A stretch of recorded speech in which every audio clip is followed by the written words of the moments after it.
The Holy War by John Bunyan, Chapter 2.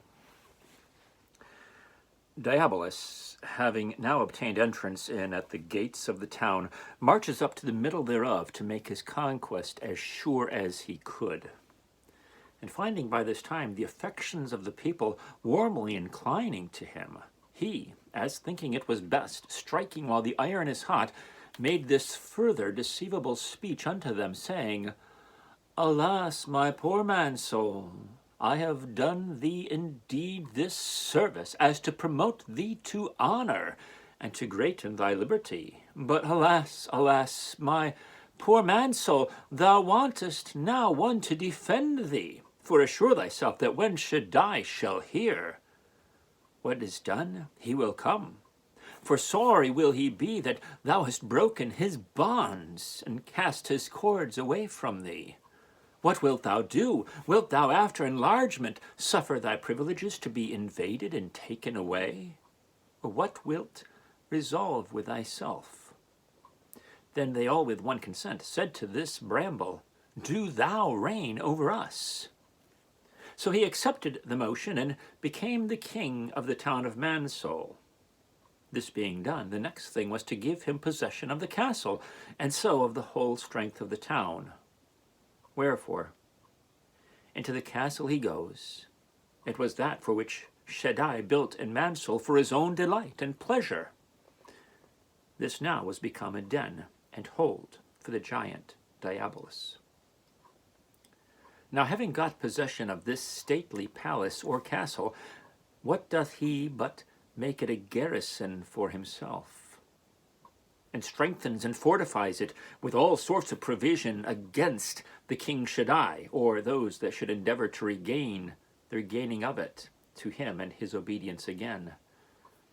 This done, but not thinking himself yet secure enough, in the next place he bethinks himself of new modeling the town, and so he does, setting up one and putting down another at pleasure. Wherefore, my Lord Mayor, whose name was my Lord Understanding, and Mr. Recorder, whose name was Mr. Conscience, those he puts out of place and power.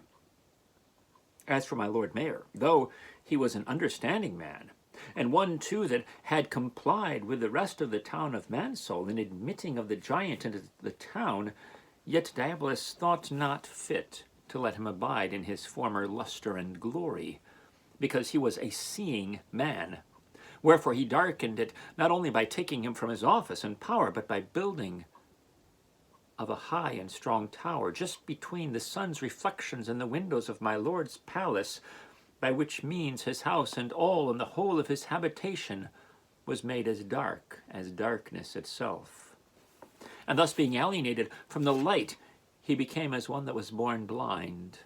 To this his house my lord was confined as to a prison, nor might he upon his parole go further than within his own bounds. And now had he had a heart to do for Mansoul, what could he do for it, or wherein could he be profitable to her? So then, so long as Mansoul was under the power and government of Diabolus, and so long as it was under him, as it was obedient to him, which was even until by a war it was rescued out of his hands, so long my Lord Mayor was rather an impediment in than advantage to the famous town of Mansoul. As for Mr. Recorder, before the town was taken, he was a man well read in the laws of his king, and also a man of courage and faithfulness, to speak truth at every occasion. And he had a tongue as bravely hung as he had a head filled with judgment. Now this man, Diabolus, could by no means abide, because though he gave his consent to his coming into the town, yet he could not by all wiles, trials, stratagems, and devices that he could use, make him wholly his own. True, he was much degenerated from his former king, and also much pleased with many of the giant's laws and service, but all this would not do, forasmuch as he was not wholly his. He would now and then think upon Shaddai, and have dread of his law upon him, and then he would speak with a voice as great against Diabolus as when a lion roareth. Yea, and would also at certain times, when his fits were upon him, for you must know that sometimes he had terrible fits, he would make the whole town of Mansul shake with his voice. And therefore the now king of Mansul could not abide him. Diabolus therefore feared the recorder more than any man that was left alive in the town of Mansul, because, as I said, his words did shake the whole town. They were like the rattling thunder, and also like thunderclaps. Since therefore the giant could not make him wholly his own, what doth he do but studies all that he could to debauch the old gentleman, and by debauchery to stupefy his mind and more harden his heart in ways of vanity.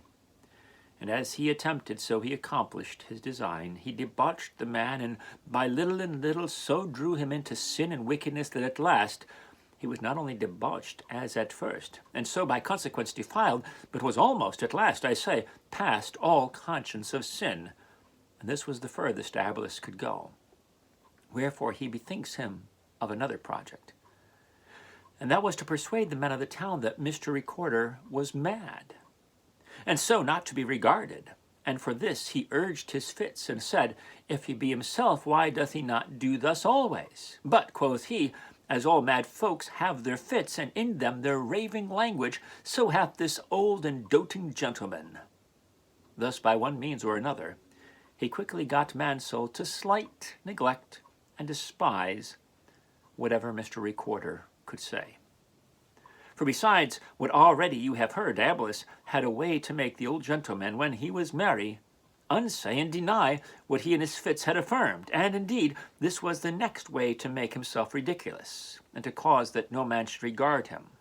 Also now, he never spake freely for King Shaddai, but always by force and constraint. Besides, he would at one time be hot against that, at which another he would hold his peace.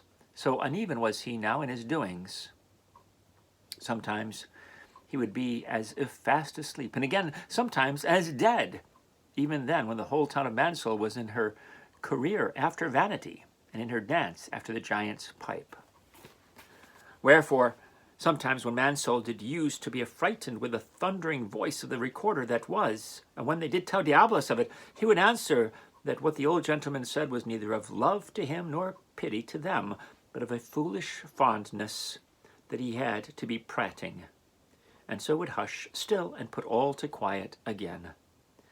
And that he might leave no argument unurged that might tend to make them secure, he said, and said it often, O Mansul, consider that notwithstanding the old gentleman's rage and the rattle of his high and thundering words, you hear nothing of Shaddai himself. When, liar and deceiver that he was, every outcry of Mr. Recorder against the sin of Mansul was the voice of God in them, in him to them.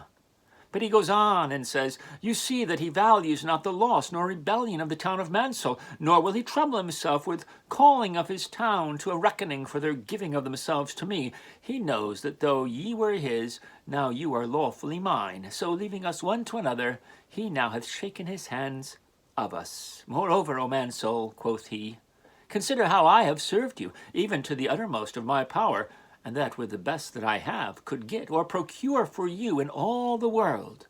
Besides, I dare say that the laws and customs that you now are under, and by which you do homage to me, do yield you more solace and content than did the paradise that at first you possessed. Your liberty also, as yourselves do very well know, has been greatly widened and enlarged by me, whereas I found you a pent-up people. I have not laid any restraint upon you, have no law, no statute, or judgment of mine to frighten you. I call none of you to account for your doings except the madman, you know who I mean. I have granted you to live, each man like a prince in his own, even with as little control from me as I myself have from you.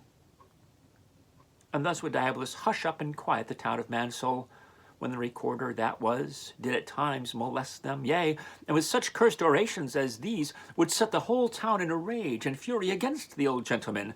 Yea, the rascal crew at some times would be for destroying of him. They have often wished, in my hearing, that he had lived 1,000 miles off from them, his company, his words, yea, the sight of him, and especially when they remembered how in old times he did use to threaten and condemn them. For all he was now so debauched, did terrify and afflict them sore. But all wishes were vain, for I do not know how, unless by the power of Shaddai and his wisdom, he was preserved in being amongst them. Besides, his house was as strong as a castle, and stood hard to a stronghold of the town. Moreover, if at any time any of the crew or rabble attempted to make him away, he could pull up the sluices and let in such floods as would drown all round about him. But to leave Mr. Recorder and to come to my Lord Will-be-Will, another of the gentry of the famous town of Mansell. This Will-be-Will was as high-born as any man in Mansell, and was as much, if not more, a freeholder than many of them were. Besides, if I remember my tale aright, he had some privilege peculiar to himself in the famous town of Mansell.